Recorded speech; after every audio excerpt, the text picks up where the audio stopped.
Hey guys, what's going on? It's officially Ryan with Ryan's Travel, RVing, and Off-Grid channel, and I am super excited to bring you guys another video. Today's video is going to be part 2 of our container and our bucket garden. Today I want to take you guys on a little tour of how our bucket garden is doing from part 1. Part 1's video was pretty much a breakdown of how to gather all of our buckets, our containers, and everything to get our garden started. From there, we had built an amazing pallet fence for perimeter when it comes down to any type of animals that are going to get into it.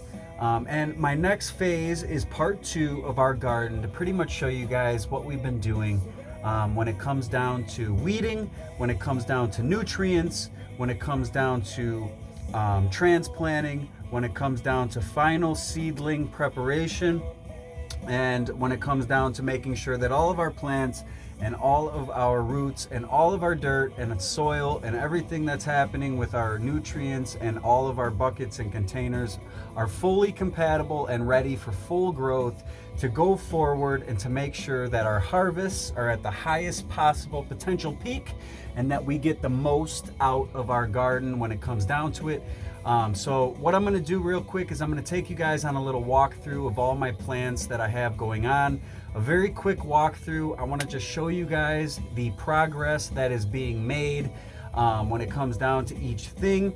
And from there, what we're going to do is we are pretty much going to just go over the basic things that I've been doing from phase 1 into phase 2, and then eventually later on we are going to make a part 3 video of the final last stages of harvest and of all the final last stages of our garden when it comes down to it, to make sure that we get everything harvested the proper way, and that we have all of our vegetables and all of our harvests perfectly laid out, and we're gonna go from there. So I'm gonna grab this camera right now. I want you guys to just come along with me, make sure that you guys check out as we go.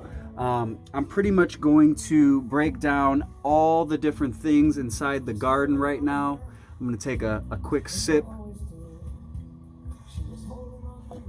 Okay, get some music going. Okay. So I decided to go with a huge rectangular perimeter fence this year, which is pallet style. I got this from an actual furniture company.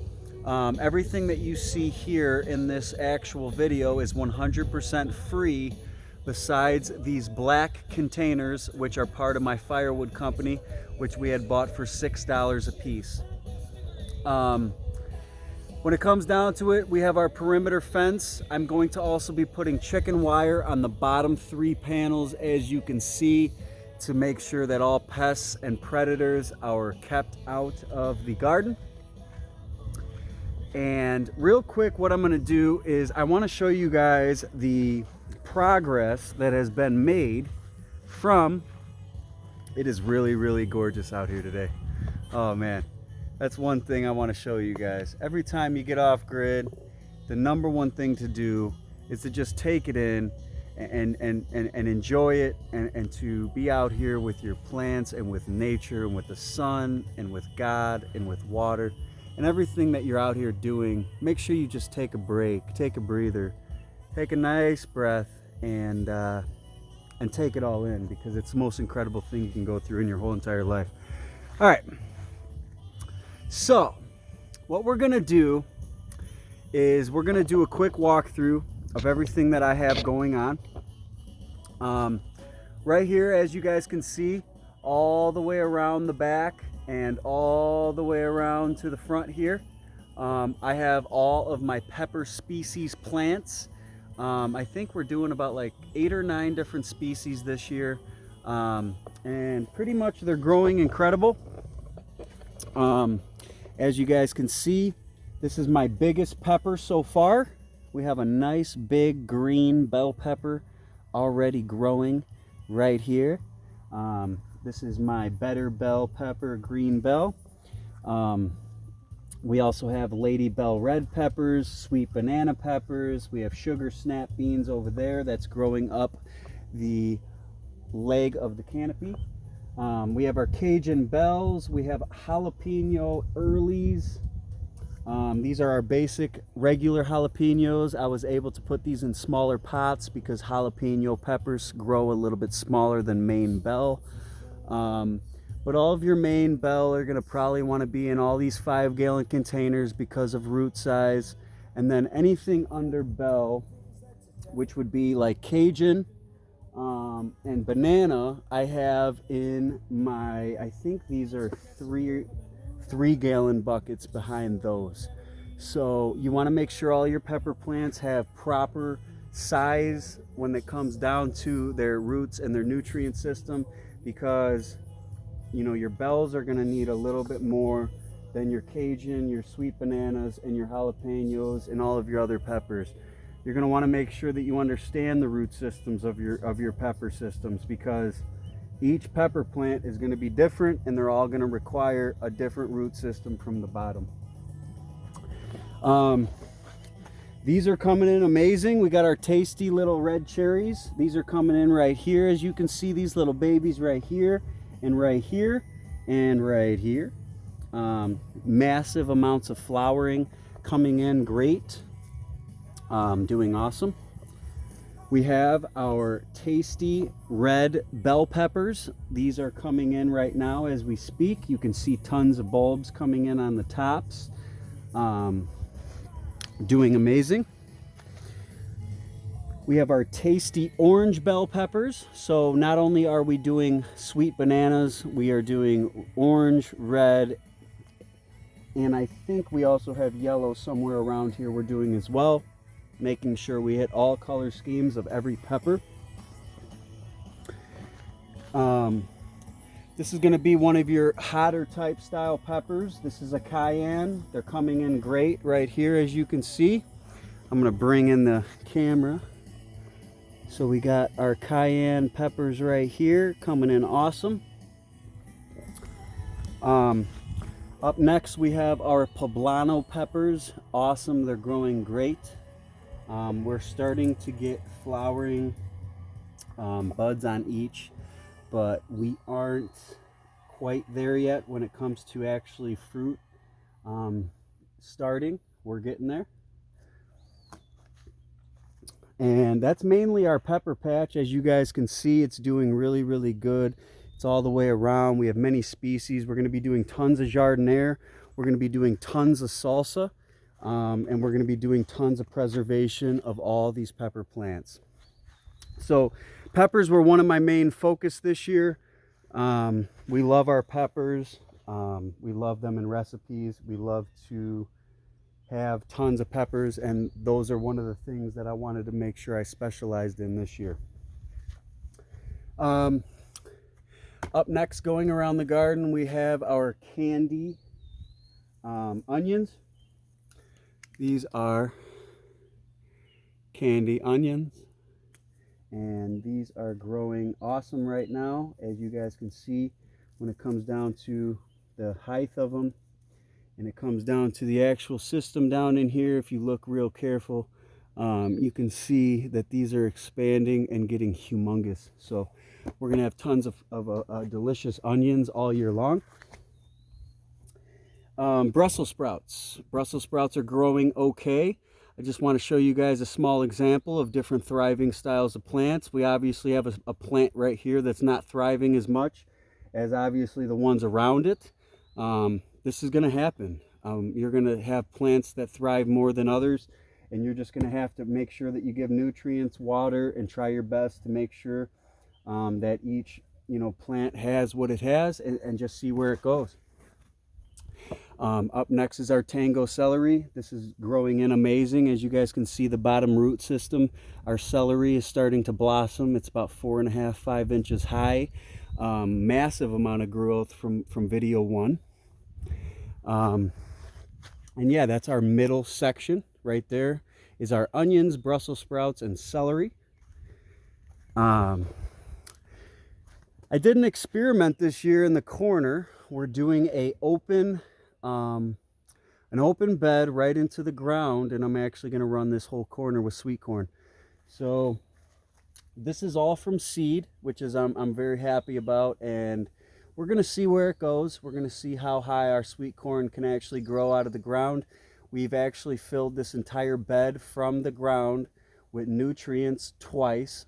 I'll eventually show you guys my nutrient system, but I basically broke down the nutrients that are needed, and what I do is I water the in-ground bed twice before I plant, and then I make sure that all the nutrients that I put into the actual soil is embedded down into the actual soil.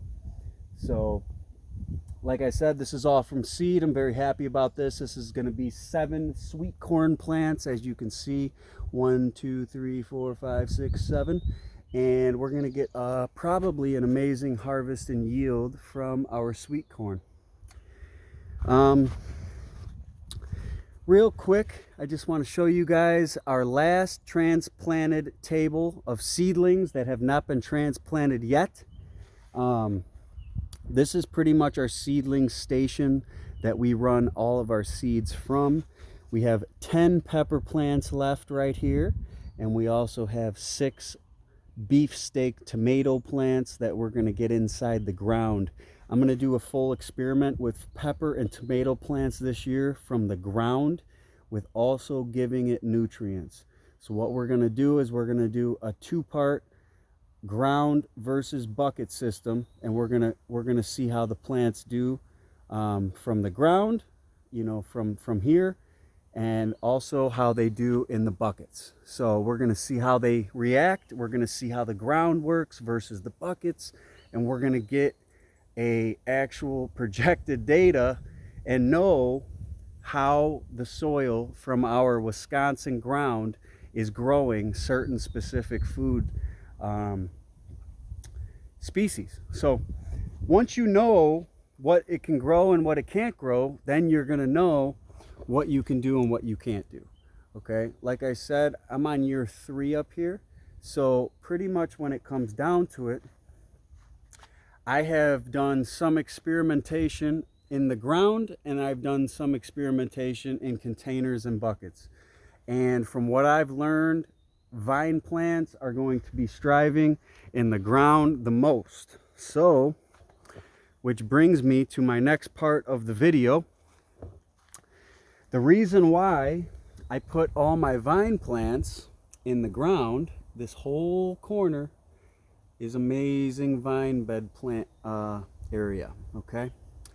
And the reason for this is because the sandy Wisconsin Midwest soil right here, okay, is going to grow your cucumbers, your pickles, your watermelon, your squash. What else do we have over here? Your pumpkins and your cantaloupe, okay? So your cantaloupe, your squash, your pumpkins, your cucumbers, and your watermelon are the plants that are going to thrive incredible off of the ground, okay? Because they're vine plants, and that's what they're going to do. So what I've done is I put a little bit of cages above my vine plant stations, as you can see right here.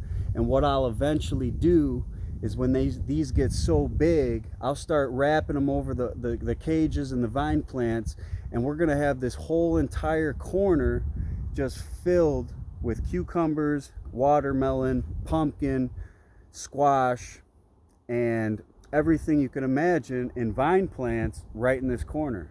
And it's gonna grow up and down the fence, it's gonna grow up and down these metal cages, and this whole entire corner is gonna be amazing. So, yep, that's our vine plants. I've decided, like I said, my vine plants grow way better when it comes down to just being in the ground. So as you can see, this is 5 different kinds of pickles and cucumbers in a square rectangular flower bed filled to the top with soil, compost, and nutrients. I actually used a little ladder type thing right here. We have 4 different sections in the ladder that I filled with a mixture of compost, soil, and nutrients to make sure that each individual species of plant gets plenty of nutrients. Right here we have an amazing pumpkin that's huge. Right here we got an amazing acorn squash. We have a cantaloupe, and then this little baby right here I just planted, which is from seed, which is a cucumber slash pickle plant that we're going to see how that grows along with our other flower beds. So yeah, like I said, behind me we have multiple beds, the whole corner's filled, and this whole entire area that you see behind me is just going to be a complete vine plant area. The sweet corn area, we're also going to be putting a bunch of peppers.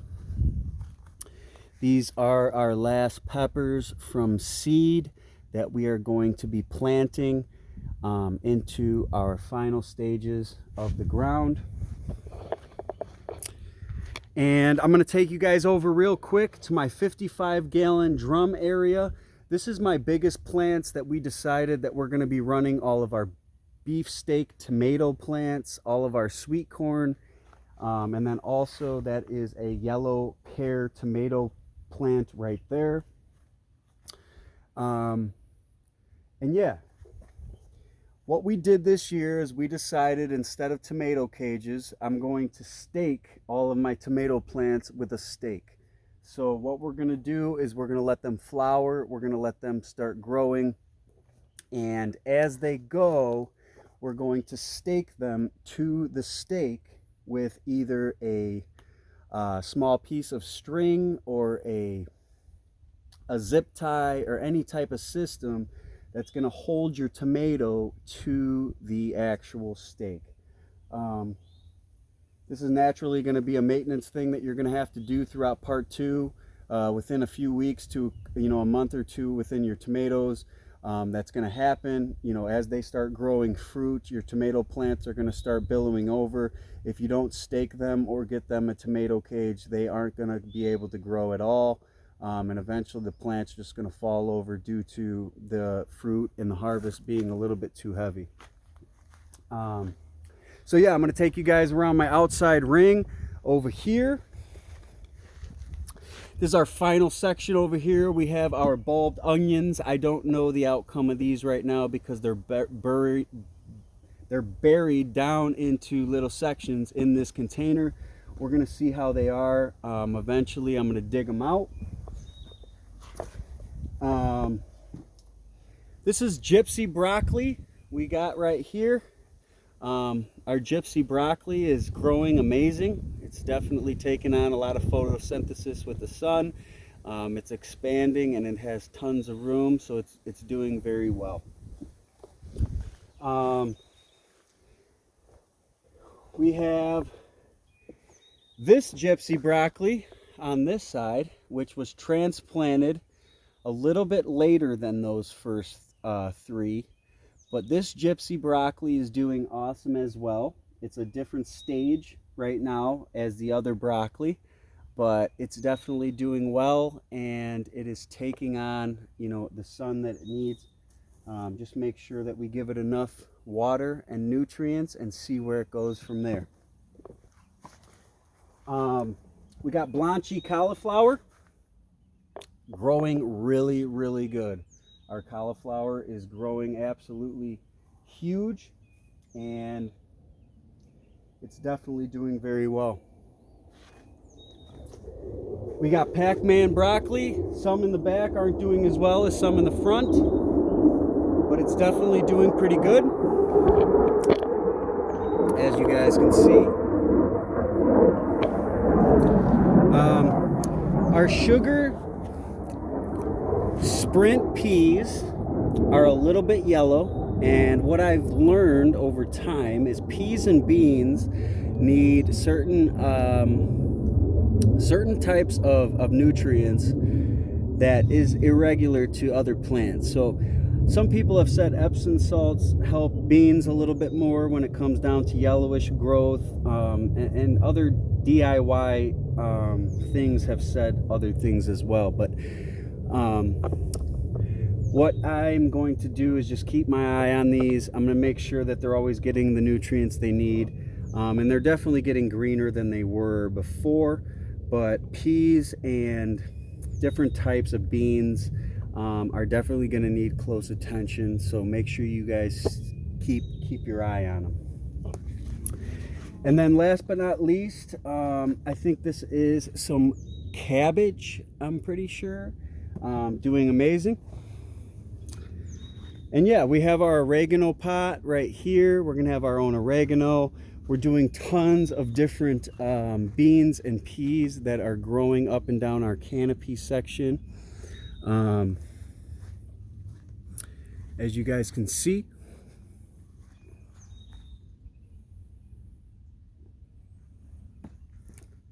and yeah, everything is growing pretty amazing.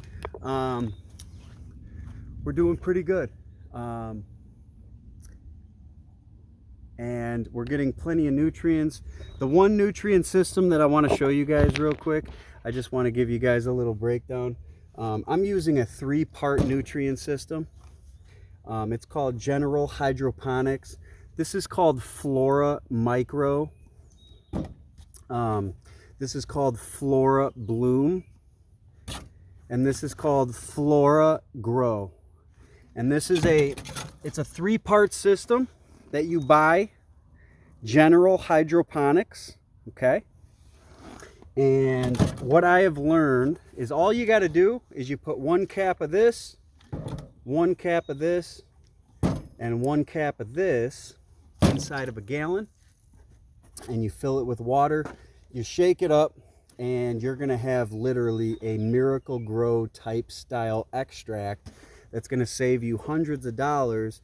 And instead of pretty much having to always buy different types of extracts of Miracle-Gro and potting mixes and soils and all these different things, this 3-part system is going to pretty much have every single thing that you need in it, and it's going to pretty much give you a gallon every week to go around all your plants, and it's going to save you tons of money in the long run, and it's going to make sure that all your plants have plenty of nutrients and that everything is good to go. But yeah, I want to give you guys a quick summary breakdown. Like I said, my name is Ryan with Ryan's Travel, RVing, and Off-Grid channel. This is gardening and my container and bucket garden part 2. If you guys have any questions about anything, please let me know. This year we're going to be working alongside a couple food pantries. Not only are we going to be preserving and pretty much breaking down all of our foods that way into cans and jars, but we are also going to be working, like I said, alongside a couple food pantries to give them any access to any food that's overgrown here.